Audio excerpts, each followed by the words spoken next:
It's a junior, yeah, it's my big brother birthday. Olohuniyo, your babalawo, may the Lord bless the new age, brother. I love you so much. Many happy returns, go bucket. Go for right. I protect this nation. Olohuniyo, babalawo, olasukan mi, babalawo. Go mare, babalawo. Eyan Ibrahim Chata, babalawo. Eyan Waganation, babalawo. Eyan Shaggy, Bada Shaggy, babalawo. Eyan Dami Roya Ibile Ojogbon, babalawo.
wọn ga ni ògo àgbáyé yahoo babaláwo oníṣìṣe oníṣìlẹ̀ ìdárídùnú kan mọ́ ṣe àdìbà rẹ̀ oníyàwó rẹ̀ nígbà kọ́kọ́ ìjọ tẹ̀bí bá ń balẹ̀ ọ̀ní sí nílé o ìjọ tẹ̀bí bá ń pọ̀nà ọ̀ní rìn lọ́nà àkànní ọ̀ní rìn ní bèbè wọn ọ̀ní làákísà kẹ́yìn aṣọ ọ̀ní jẹgun kẹ́yìn ẹran lílọ bíbọ̀ níbọ̀mọ aráyé nú wọ́n dàgbà wá dògbò wàrí bá ti ṣe wàrà náà gbẹgbà àwọn ojú mi akẹ́bí Happy birthday to you o. Ọlátúnkàn mi ti sọjọ́ òbí lójú kọrin tó pẹ́ láyé. Ó sọdún owó, ó sọdún ọlá, ó sọdún ìrọ̀lẹ́ lẹ́nu ìmọ̀lẹ́ ọba. Ó màmá ní sílẹ̀ ẹ̀tẹ̀, olókòkè ni wọ́n mọ̀ náà. Ó màmá nílẹ̀ lẹ́ ó sì mọ̀ gani. Àkànní o, orí rẹ̀ ò ní burú ìṣẹ́jà rẹ̀ ò ní bá àwọ̀dé. Ìbílẹ̀ ìjọba o. Ọlátúnkàn mi Àkànní.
Látòkò ìdè ni wọ́n ti kọ́lé bá a mọ́kọ́.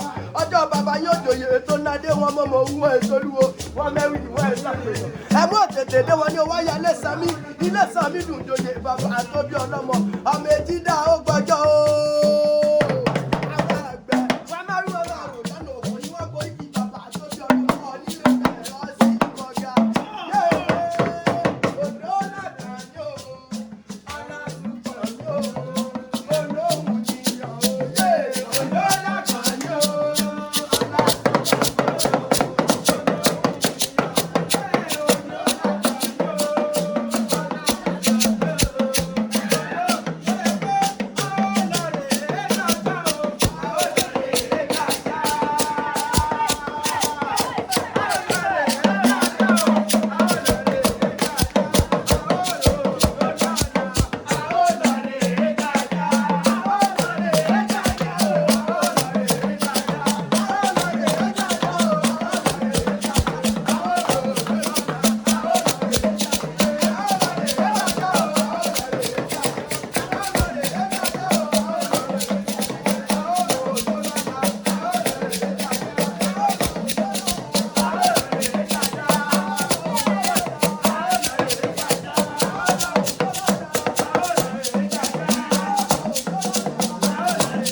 God bless you. God bless you. God bless you. But that's good. God bless you. Thank you so much, sis. God bless you.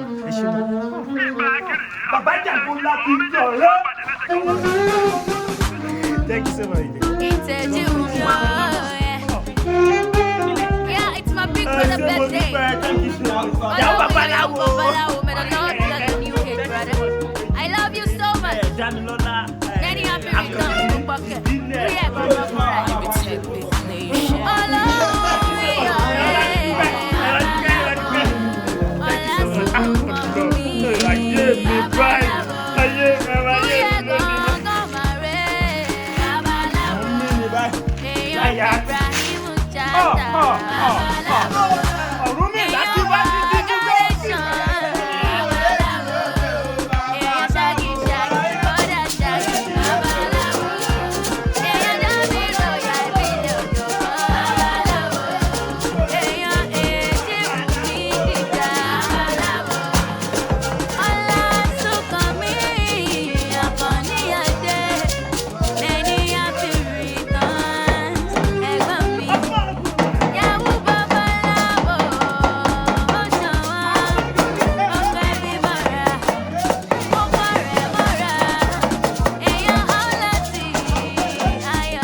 On behalf of Olohuniyo. Yes, sir. Ẹ ṣé gan. You're welcome. Irú ilé. Nǹkan rere la máa bára wa. Èjì mi akéwì. Ó ṣé gan. Thank you, sir. No, Baba. Àkànní akéwì. Àbí Baba. Mọ́ṣúárì kan. Red carpet.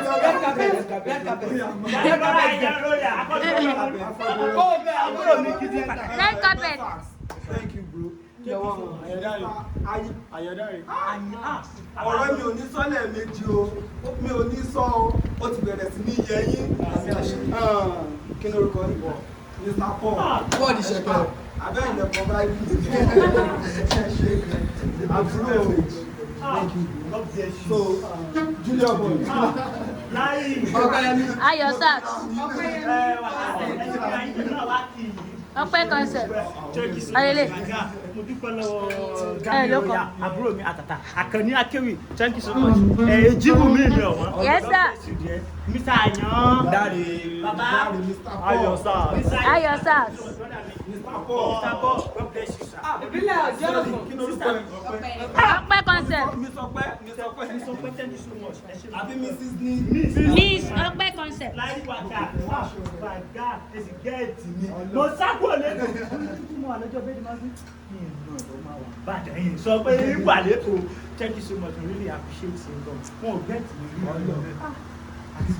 Owó fídíò ayé mi. Thank you so much. Mo dúpẹ́ ìjọba lè mi lẹ́yìn.